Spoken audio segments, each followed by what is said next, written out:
Okay, so what we just talked about was all on the coordinate plane, dealing with reflections and transformations. But now we want to talk about just what a reflection is in general, not on the coordinate plane. It's a type of transformation that's basically if you were to fold along a line, the two folds where you folded, they would come on top of each other. They would be right on top of each other. So this image would fall exactly on top of this image.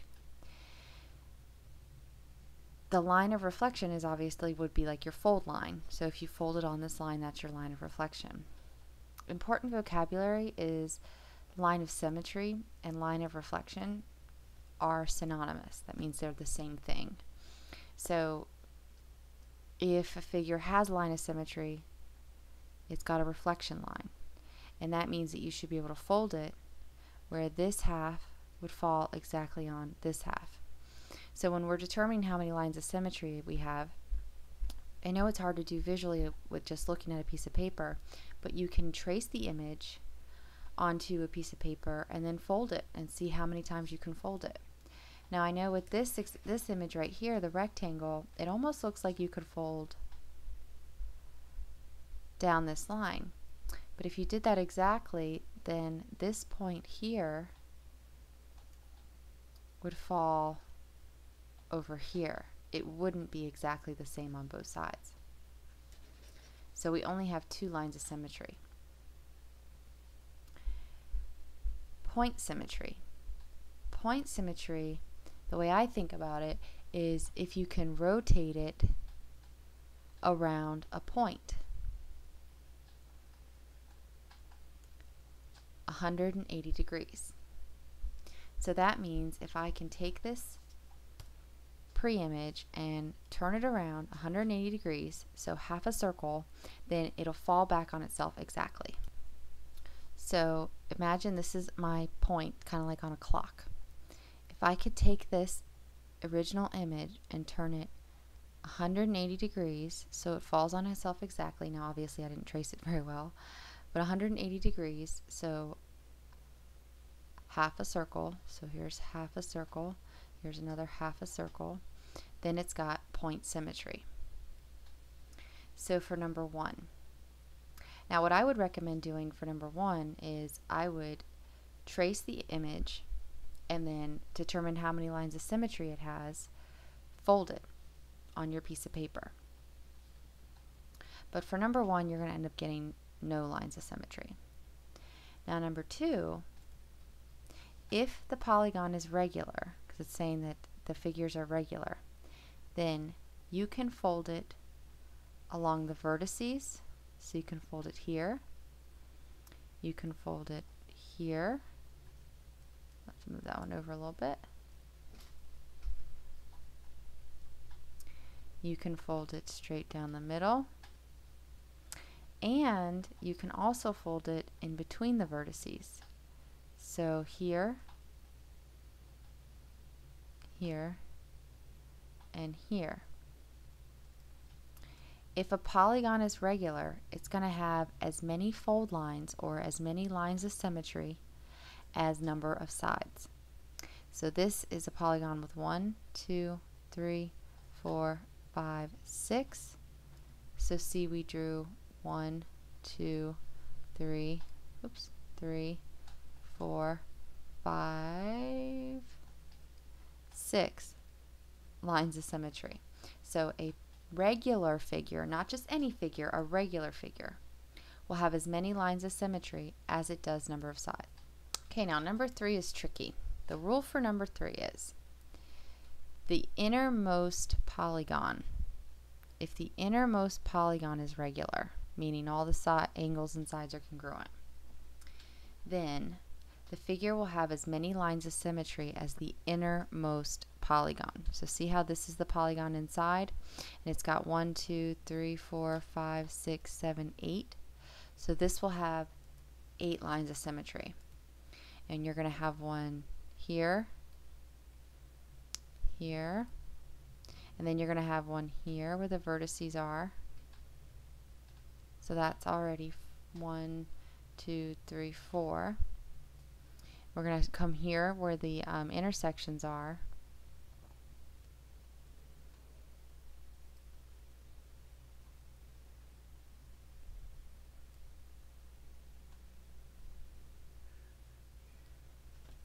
and that's going to bring us to a total of 8. Now, number 4 is a little bit different. Like I said, you have as many lines of symmetry as you do sides in a regular polygon, but you look at the innermost polygon. So in here they're saying that that's a regular triangle, then you're only going to have 3. You're going to have where the vertices are. 1, 2, 3. We can't come over here. I'm going to make this in red to show you. If we come down here, you see this part and this part aren't right. They're not going to fold on top of each other. So you look at the innermost polygon if it's got one shape embedded in the other. But if it's just the shape itself, then you go by the number of sides. So this only has 3. Alright, so determining if it has line symmetry, point symmetry, or both. So here we have line symmetry, number 5, because we can cut it right down in the middle. To see if it has rotational symmetry, I would trace it on my patty paper, or sorry, not rotational symmetry, to see if it has point symmetry. But you would trace it on your patty paper and then turn it 180 degrees, and if it falls on itself, then it has point symmetry, but this one doesn't. It only had line symmetry. Alright, you pause the video and try number 6 on your own. And this one's going to have point symmetry, so we turn it around 180 degrees and it falls right back on itself. It doesn't have line symmetry, even though it looks like it might. If you fold down here, this point is going to end up folding over here, and this point would end up folding over here. So trace this on your patty paper and try folding it, and you would see that it doesn't have line symmetry. Alright, number 7 and 8, pause the video and see if you get what I get. Okay, number 7, it only has line symmetry, and number 8, it has both. If you have a hard time seeing that, raise your hand or ask a neighbor. And the last transformation we're going to talk about today is a translation. A translation is a slide of an image. Basically, all we're going to do with the translation is move it right, left, up, and down. It's going to map every point in the same length in the same direction. And translations, again, are isometries, meaning that you're going to end up with a congruence transformation when you're finished. So a transformation, if you have a transformation R that maps any point xy to x plus a and y plus b, which we can also read that as a, b. So if you see a, b, it's the same thing as saying add a to the x-axis and add b to the y-axis. Then R is a translation. So basically all this means is adding or subtracting to the x and y values is a translation. So we have a translation that maps the point 3, -5 to the point 5, -1. So first our goal is to figure out what has happened to our x value and what has happened to our y value.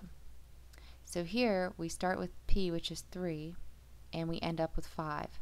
So in order for 3 to become 5, using addition and subtraction only, we had to add 2. So the transformation is x plus 2 for our x values, and then we have to figure out what happened to our y values. We had -5 for 1, and then it became -1. So -5 turning into -1 would be if we added 4 to our y value. So y plus 4 is our transformation for our y values. Now because this happened with translation M, that means all of these points are going to follow the same rule, x plus 2 and y plus 4. So W, let's go over here, number 2. So T, we would take our x value and add 2 to it. So -1 plus 2 is 1. And then Y, we would take our y value and it says to add 4 to it. So 4 plus 4 is 8. Alright, we're going to come down here to number 3. Go ahead and pause the video and see if you get what I get. And we should have gotten 4, 1. Alright, now, a little tricky. It says, what is the pre-image, F?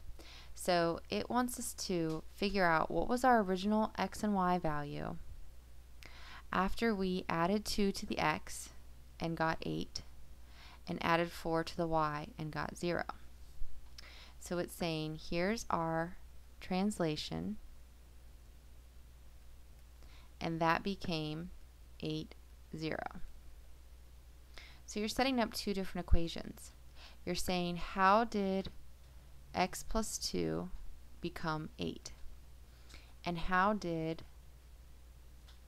y plus 4 become 0? So some of this is pretty easy. You could just do it in your head. You're saying what number plus 2 equals 8, or you set up the equation and you just subtract 2 from both sides. So the original point was 6 for our x value. And then we're saying what number plus 4 ended up equaling 0. So we would subtract 4 from both sides and we would get negative 4. And then working backwards, you check your work. 6 and negative 4 were our original x, y coordinates. When we added 2, we got 8. And when we added 4, we should get 0. So that's working backwards.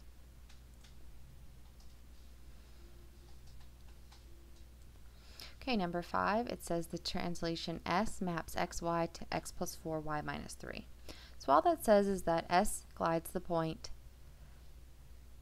4 units to the right, so it goes over 4 on the x-axis.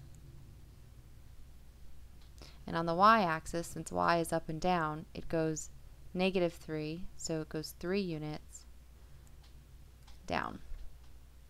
Now using that, we're going to take our original x and y,